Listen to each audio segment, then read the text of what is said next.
Good morning everybody. If you can hear me, just message in the chat so that I can start the class.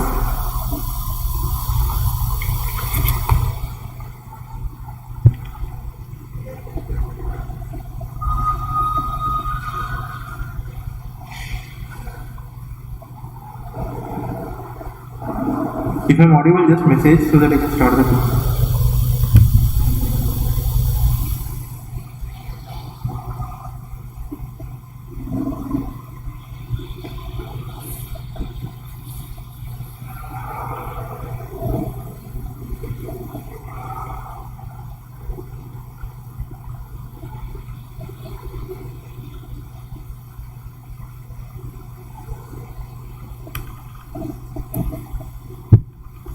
Am I audible?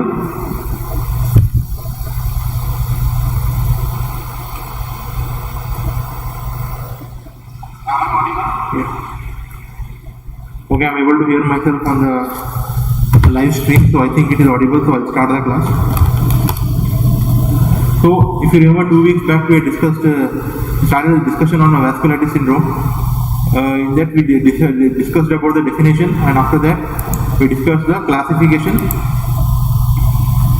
Okay, after the classification, okay, we basically classified them into 3 types. That is large vessel vasculitis, medium vessel vasculitis and small vessel vasculitis. In the previous class we discussed about small vessel vasculitis. Today we will discuss about large vessel and medium vessel vasculitis.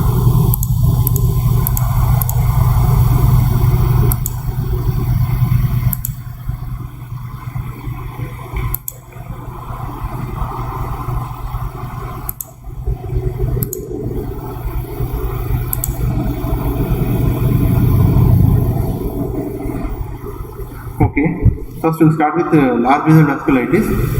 In this we'll first discuss giant cell arteritis. Okay, giant cell arteritis is also called as cranial arteritis or temporal arteritis, and it is defined as an inflammation of medium and large size arteries. It can affect any large size arteries, but it has more predilection towards carotid artery and its branches. Okay, and even in the carotid artery, it particularly involves temporal artery. Okay, other than carotid artery, in around 25% of cases, it can also involve aorta and its branches. Okay, basically it is a systemic disease causing vasculitis, and it causes vasculitis mainly in the medium and large size arteries with more predilection towards carotid artery. Okay, and in the carotid artery it affects the temporal artery more. Therefore, it is also called as temporal arteritis. One more important thing you should know about giant cell arteritis is that it is associated with one more disorder called as polymyalgia rheumatica. Okay, this is nothing but a disorder characterized by pain and stiffness in the muscles of neck, shoulder region, back, hip and thighs. Okay, around 40 to 50% of patients with giant cell arteritis have polymyalgia rheumatica. Okay, in around 10% patients, initially the patient may not have features of giant cell arteritis. Okay, those patients may only have features of polymyalgia rheumatica, and as the disease progresses, later on the patient will also develop features of giant cell arteritis. Okay, therefore it is believed that This giant cell arteritis and polymyalgia rheumatica may represent different spectrum of the same disease process. Okay, that is, they have the same pathophysiology, therefore, but they may manifest with different symptoms, and ultimately, patients who have giant cell arteritis may also develop polymyalgia rheumatica. Okay. Now coming to the incidence and prevalence. Okay, the giant cell arteritis is usually a disease of elderly female. Okay, it usually affects people more than 50 years, and it is 2 times more common in females compared to males. Okay, and coming to the incidence of the disease usually affects 6.9 to 32.8 people per lakh population. Okay, and this is also genetic association. The disease is more common in people who have HLA-DR4 and HLA-B1 variants of the HLA system. Okay. Now coming to the pathophysiology, histopathologically, the affected artery shows pan-arteritis, that is, all the 3 layers of the artery shows infiltration with mononuclear cells. Okay, along with the mononuclear cells, even giant cells can be seen. So what are these giant cells? These are nothing but large multinucleated cells which usually form by fusion of 3 or more macrophages. Okay. Therefore, because the histopathology of the biopsy specimen of the involved artery shows presence of giant cells also, it is called as giant cell arteritis. Okay, I think it is clear till now. First thing, it is giant cell arteritis is also called as temporal arteritis or cranial arteritis, because the disease is a large vessel arteritis mainly affecting carotid artery or one of its branches, more commonly the temporal artery. And on histopathology, there is pan-arteritis showing infiltration with mononuclear cells as well as giant cells. Therefore, it is also called as giant cell arteritis. Okay. So what happens because of this inflammation is there is proliferation and of the intima layer of the blood vessel, and also there is fragmentation of the internal elastic lamina. Okay. So as the disease progresses, what will happen? The lumen will become narrow and the artery will become completely occluded. Okay. So this is the pathology of the disease. So what is the pathogenesis? So why this disease occurs? So it is thought that the dendritic cells play a key role in the causation of the disease. So these dendritic cells are usually present in the vessel wall, in the tunica adventitia. Okay, these dendritic cells are usually not in the active state. Okay, but in genetically predisposed individuals, that is, in people who have this HLA variants, that is HLA-DR4 or HLA-B1 variants, what happens? Certain antigens, these antigens can be self-antigens or antigens derived from bacterial products. Okay, these antigens stimulate the dendritic cells, and these activated dendritic cells cause recruitment of T cells within the vessel wall. Okay, what happens? The blood vessel has blood vessels supplying the blood vessel. These are called as vasa vasorum. Okay, these vasa vasorum are nothing but blood vessels that supply the vessel wall. Through this vasa vasorum, the T lymphocytes reach the vessel wall in the tunica adventitia, and these activated T lymphocytes secrete interferon gamma. Okay, and this interferon gamma further causes activation and recruitment of macrophages. Okay, and these macrophages coalesce to form giant cells, and also the macrophages release pro-inflammatory cytokines, that is interleukin-1, interleukin-6 and TNF-alpha. This causes further recruitment of inflammatory cells resulting in vasculitis. Okay, this is the pathophysiology of giant cell arteritis.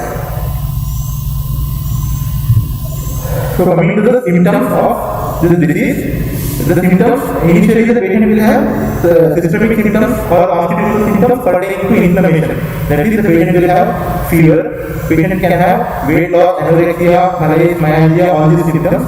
Okay, and these symptoms will appear before the features of vasculitis. Okay, before there is systemic inflammation going on. Later, patient can have symptoms pertaining to vasculitis depending upon which blood vessel is involved. Okay. If the patient is having involvement of the cranial vessels, the most common symptom that occurs is headache. Okay, so usually a 50-year-old female presents with a new onset of headache. So this will be the presentation of patient's giant cell arteritis, or the patient can complain of jaw claudication. So what do you understand by jaw claudication? The patient will complain of pain while chewing the food. Okay, the movement of the jaw will cause pain. Also, this patient can present with tenderness of the scalp. But the most dreaded complication that can occur in patient with giant cell arteritis is loss of vision. So what happens? there will be ischemic optic neuropathy. That is the optic nerve, there will decrease blood supply because of vasculitis, and this can cause sudden loss of vision in these patients. Okay, and this is the most dreaded complication. So it is a common symptom. The patient can come with complaint of headache, and the most dreaded complication that can occur is loss of vision. Okay. Also, because the involvement of other vessels, we told that most commonly carotid artery or branches are involved. Okay. One more important thing is, because there is temporal artery involvement, what will happen? The temporal artery will be tender. So when you palpate the temporal artery, the artery will be tender, and because of inflammation, the artery can become thicker and cord-like. Okay. So typically, the presentation will be a 50-year-old female patient or more than a 50-year-old female patient coming with complaints of headache, and when you palpate the temporal artery will be tender, and it will become cord-like, thickened. Okay. So in addition to the cranial vessels, we told around 25% of patients can also have involvement of aorta and branches. Therefore, in the aorta, if the subclavian artery is involved, the patient can come with complaints of claudication on the arm. That is, when the patient is using the arm, there will be pain in the arm. Okay. In addition to this, features of polymyalgia, that is, pain and stiffness in the neck, shoulder, and pelvic muscles can also be present in this patient. Okay. So these are the symptoms of genital arteritis. Now, how do we diagnose? So, we should suspect the diagnosis. When a more than 50-year-old female presents with a new onset headache and the temporal artery is tender and thickened. Okay? So, there is a criteria that is called as American College of Rheumatology criteria. That criteria involves 5 points. Okay? The patient should be more than 50 years, should have complaint of new onset headache. The ESR, okay, one more thing is, since it is an inflammatory disease, the ESR will be very much elevated. Okay, so ESR will be generally more than 50, and the temporal artery will be tender and thickened and may become cord-like. And as the disease progresses, there can be absence of pulsation in the temporal artery. Okay, and one more method to diagnose is by doing the biopsy of the temporal artery. Okay, what is the biopsy show? We already discussed. This is pan-arteritis with mononuclear cell infiltrate along with multinucleated giant cells. Okay, so out of these 5 points, if 3 points are present, then it will be enough to diagnose giant cell arteritis. Okay. So what are the complications that can occur? Already told you, the most dreaded and the dangerous complications that can occur is blindness. It is because of ischemic optic neuropathy. Okay, the other complications is the aorta also get involved. There can be aortic dissection and aortic aneurysm. There can be scalp necrosis. Okay, and for treatment we use mainly steroids, and because of that, complications arising from the side effect of steroids, that is osteoporosis, cataract, elevated blood sugar, and weight gain can occur. Okay, these are the complications that can occur in a patient with giant cell arteritis. So, coming to the treatment, once the diagnosis is made, the treatment has to be started immediately because to prevent the visual loss. Okay, so the main goal of treatment is to reduce the symptoms and to prevent visual loss. And the treatment usually involves giving glucocorticoid therapy, that is, orally prednisolone is given in the dose of 40 to 60 mg per day for 1 month. Okay, and after that, the dose has to be tapered and the drug can be continued up to 2 years. Okay, but the thing is, when we are continuing the treatment, the patient has around 60 to 8% chance of relapse during the treatment. Okay, so what has to be done? The patient has to be monitored for relapses. So generally we look at the ESR. ESR is used to monitor the patient. The ESR is getting elevated before the symptoms appear. This indicates that the patient is going to the relapse of the disease. Okay, so to prevent that, what we should do? We should increase the dose of steroid again. Okay, so that will prevent the occurrence of relapse in the patient. Okay, also, if initially the patient presents with blindness or ocular symptoms, this patient, rather than starting on oral prednisolone, we have to give IV methyl prednisolone 1000 mg per day for 3 days. Okay, and after that, we have to continue with prednisolone. In addition to this, since cranial artery vasculitis is there is a chance that the patient can develop cerebrovascular accident. This stroke can occur in this patient. Okay, to prevent that complication, we have to even add aspirin. Okay, and the dose of 80 mg per day. Okay. So other drugs that can be used if the patient is developing complications because of the steroid use, then the other drugs that can be used are infliximab. Infliximab is an anti-TNF monoclonal antibody. Okay. In addition to this, One more drug that can be used is tocilizumab. Okay, nowadays you might have heard about this drug. It is being used to prevent cytokine storm in patients with COVID-19. Okay, so this tocilizumab is actually interleukin-6 receptor antibody. Okay, so it inhibits the pro-inflammatory cytokine and therefore it can be used in the treatment of giant cell arteritis also. Basically, it is used in treatment of rheumatoid arthritis, but it can also be used here. Okay, so this will complete giant cell arteritis. Then we will discuss one more large vessel vasculitis, that is Takayasu's arteritis. So Takayasu's arteritis, it is also a systemic disease characterized by inflammation of medium and large size arteries with strong predilection for aortic arch and its branches. Okay, it can also affect any large or medium size artery, but it more commonly affects aortic arch and its branches. Okay, so Takayasu's arteritis, when we compare it with giant cell arteritis, this disease usually occurs in young females. Okay, when you compare it with giant cell arteritis, that used to occur in older ladies. Okay, more than 50 years. But Takayasu's arteritis, it occurs in younger females. And the second thing, it is much more uncommon compared to giant cell arteritis. The incidence is only 1 to 2 people per million cases. That is, per 10 lakh people, we have only 1 or 2 cases. Whereas giant cell arteritis was much more common. Okay, it used to occur in around 2 to 30 people per lakh population. Okay, so that is the difference. And Takayasu's arteritis is more common in Asian population compared to the giant cell arteritis. Okay, this coming to the pathophysiology, it is also a PAM arteritis. There is inflammation of all the 3 layers of the vessel will occur.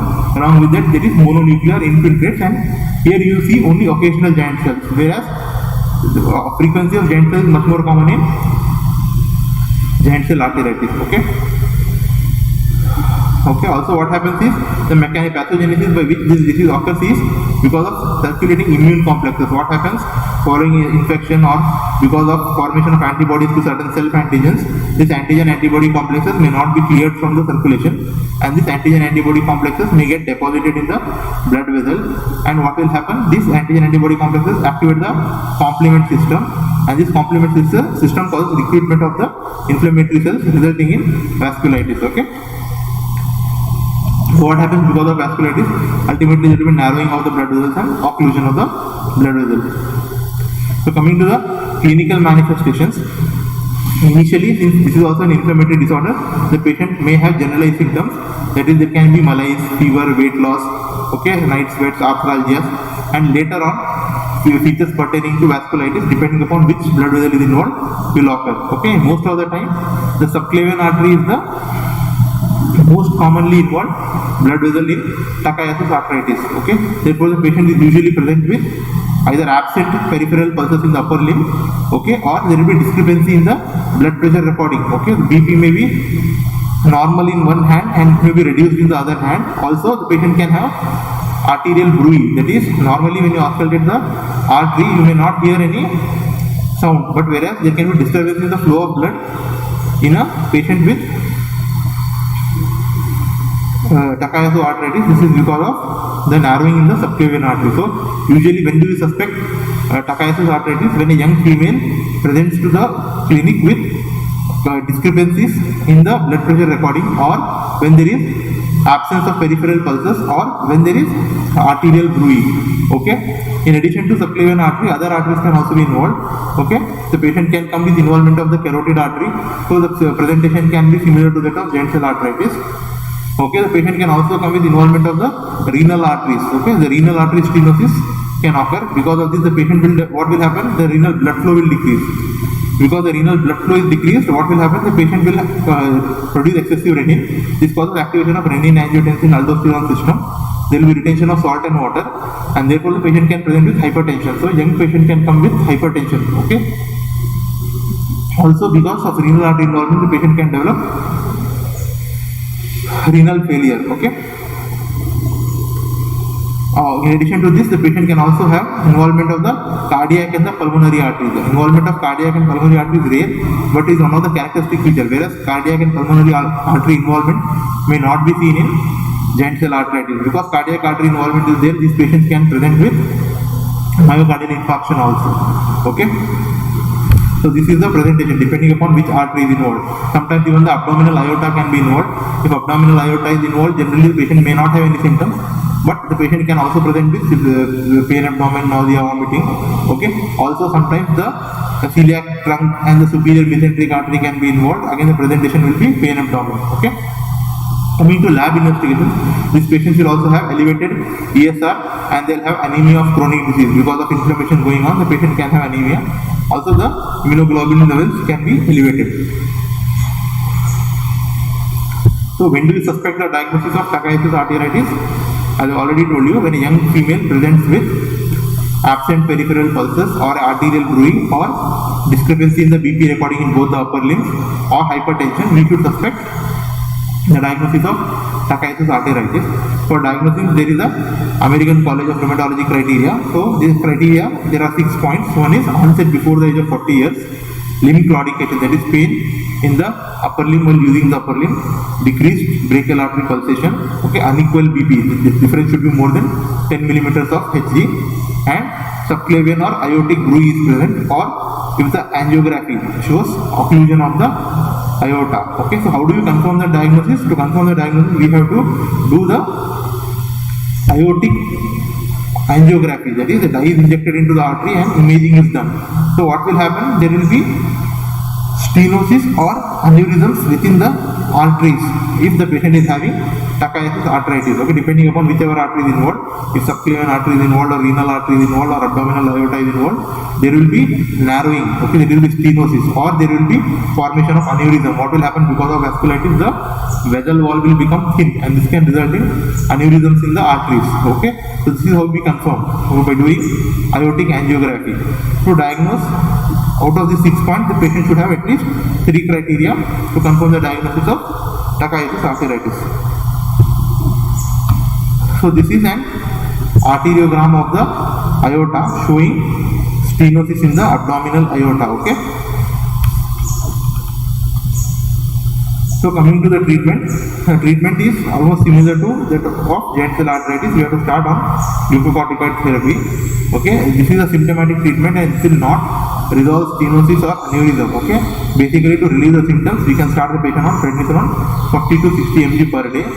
Okay. In addition to this, if angiography shows there is stenosis or if there is any aneurysm, surgical treatment has to be done, and mainly what we do is there will be endarterectomy or there will be aneurysmal clipping has to be done in this patient. Okay, if glucocorticoid therapy is not going to be beneficial, or if there are side effects occurring, or if it is refractory, if the patient is refractory to glucocorticoid, we can use methotrexate. Okay, in addition to this, other drugs like tocilizumab also can be tried in this patient.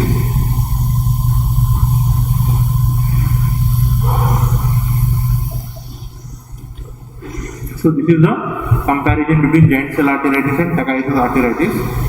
The giant cell arteritis is 2 times more common in females compared to males, whereas Takayasu's arteritis is almost 8 times more common in females than compared to males. Giant cell arteritis usually occurs in elderly, that is more than 50 years of age, whereas Takayasu's arteritis usually occurs in younger people, that is less than 40. The average age of onset will be 72 years for giant cell arteritis, whereas it is 25 years for Takayasu's arteritis. Visual loss is a complication occurring in giant cell arteritis, but it is unlikely to occur in Takayasu's arteritis, and involvement of aorta is seen in almost 100% of cases of Takayasu's arteritis, whereas only 25% of patients will usually have involvement of aorta. Okay, on histopathology, both will show granulomatous arteritis. Okay, in giant cell arteritis, pulmonary involvement is rare, will not occur, whereas in Takayasu's it can occur. In around 15 to 20% of the cases, there will be pulmonary artery involvement. Okay, and renal hypertension, that is renal artery involvement, is very rare in giant cell arteritis, whereas it is a common presentation in Takayasu's arteritis. Okay, and limb claudication is uncommon in giant cell arteritis because it usually involves carotid artery and its branches, but it is a very common finding in Takayasu's because subclavian artery is the most commonly involved blood vessel. Okay, coming to the ethnic groups, in Takayasu's arteritis, Asians are more commonly affected, whereas giant cell arteritis usually affects the Scandinavians. Okay, steroid response is seen in both, and Brui is usually heard in Takayasu arteritis and it is unlikely in giant cell arteritis. Okay, and surgical intervention is needed for Takayasu arteritis, whereas giant cell arteritis can be managed medically. So that will complete our large vessel vasculitis. Now we will discuss medium vessel vasculitis. The most important disease here is polyarteritis nodosa. So what is polyarteritis nodosa?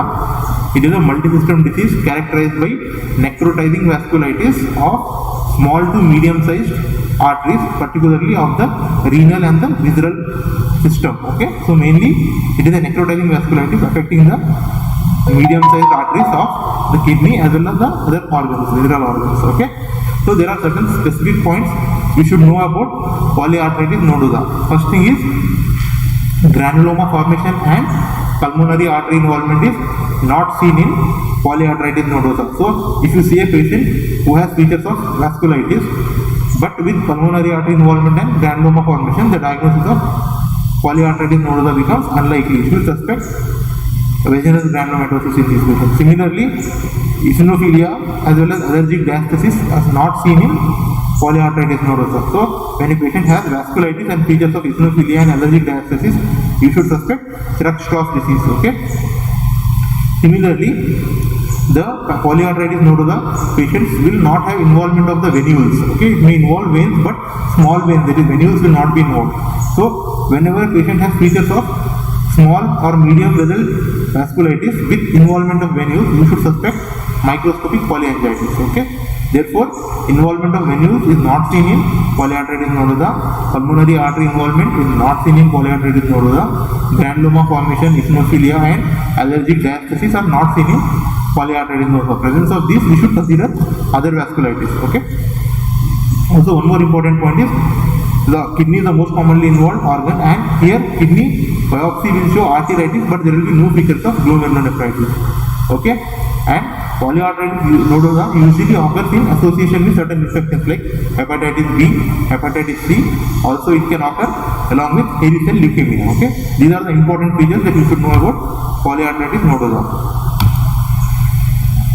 So, coming to the pathology, polyarteritis nodosa usually shows necrotizing inflammation of the small and medium vessels, and this necrotizing inflammation occurs in a segmental manner. Okay, and it usually occurs at the bifurcation or the branching point of the arteries. Okay, so wherever there is a bifurcation or branches of the artery, it usually involves that area. Okay, and the involvement is segmental and it's associated with necrosis.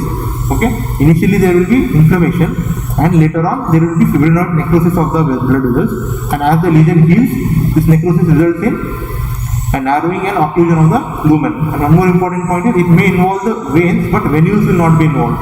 If venules are also involved, then the diagnosis of PAN becomes unlikely and we should suspect microscopic polyangiitis. Okay, so in acute stages there will be neutrophilic infiltration, and in the subacute and chronic phases there will be mononuclear cell infiltration. Okay, so what will happen? Ultimately there will be occlusion of the blood vessel, and if the blood vessel wall becomes very thin, the patient can develop aneurysms up to 1 centimeter in size. So this is a characteristic feature of polyarteritis nodosa. Okay, so what is the pathogenesis of the disease? Polyarteritis nodosa usually occurs in association with hepatitis B, hepatitis C, or in association with malignancies like hairy cell leukemia. What happens in this disease? There is formation of immune complexes, that is, antigens of these infective organisms, antibodies are formed, and these antigen-antibody complexes get deposited in the vessel wall, causing activation of the complement system and resulting in recruitment of inflammatory cells, causing vasculitis. Okay, this is the pathogenesis of polyarteritis nodosa. Coming to the clinical manifestations, initially the patient will have features of inflammation, that is, the systemic symptoms will be present like fever, weight loss, malaise, headache, abdominal pain. Okay, later on features pertaining to the vasculitis, depending upon which blood vessel is involved, will occur. So the most common system to be affected is kidney. It is seen in around 60% of cases. So renal vasculitis will result in hypertension and renal failure. Involvement of the muscular arteries will result in arthritis, arthralgia and myalgia. Blood vessels supplying the peripheral nervous system involvement will result in peripheral neuropathy and mononeuritis multiplex. One more important thing is gastrointestinal involvement. Okay, because the blood vessels supplying the gut are involved, the patient can develop bowel infarction and perforation. Okay, so this can be a major complication that can lead to death of the patient. Okay, in addition to this, the patient can also develop hepatic infarction and pancreatic infarction. Okay, so involvement of the skin can result in formation of purpura, nodules. Okay, and also Raynaud's phenomena can occur because of the involvement of the artery supplying the skin. Okay, so one of the major complications is involvement of the cardiac artery, that is coronary artery. This can result in myocardial infarction and congestive heart failure. Okay, they can also be involvement of the genitourinary system. Okay, it can result in testicular or ovarian pain. Okay, CNS involvement in the form of cerebrovascular accident can also occur. Okay, these are the clinical manifestations. So, coming to the diagnosis, like other small vessel vasculitis, like your vaginal granulomatosis, microscopic polyangiitis, in those diseases, ANCA antibodies will be present and diagnosis becomes easier. But here, there are no diagnostic serological tests. Okay, like any other inflammatory disease, ESR will be elevated, and therefore it's a diagnosis of exclusion. Okay, when all the other possibilities are excluded. Okay, and rarely we can even see ANCA antibodies may be present. And once we suspect the diagnosis of polyarteritis nodosa, all the patients should be screened for hepatitis B and hepatitis C. Okay, so the best method to diagnose is to do arteriography. Okay, and that is inject the dye and take the imaging, and this may demonstrate aneurysms in the renal and the hepatic system or the other vasculatures. Okay, so presence of aneurysms on arteriography will confirm the diagnosis, but this is usually not sufficient because there can be other causes of aneurysms in the renal, hepatic and other vasculature. Okay, so always the gold standard is biopsy, but biopsy is very difficult to perform because if it involves the renal vessel or cerebral vessels, it may be difficult to perform. Okay, if it involves some hepatic or gut vessels, it will be difficult, but whenever possible, if biopsy is done, that will be the gold standard to confirm the diagnosis.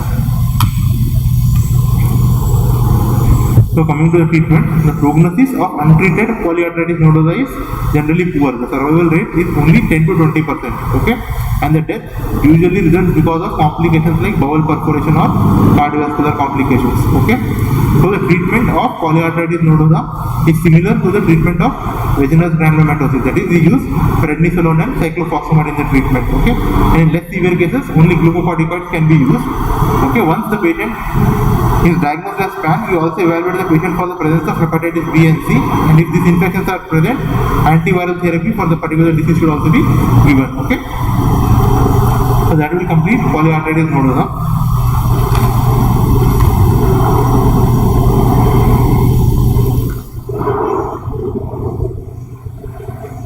Okay, now we'll discuss one more disease, that is Kawasaki's disease.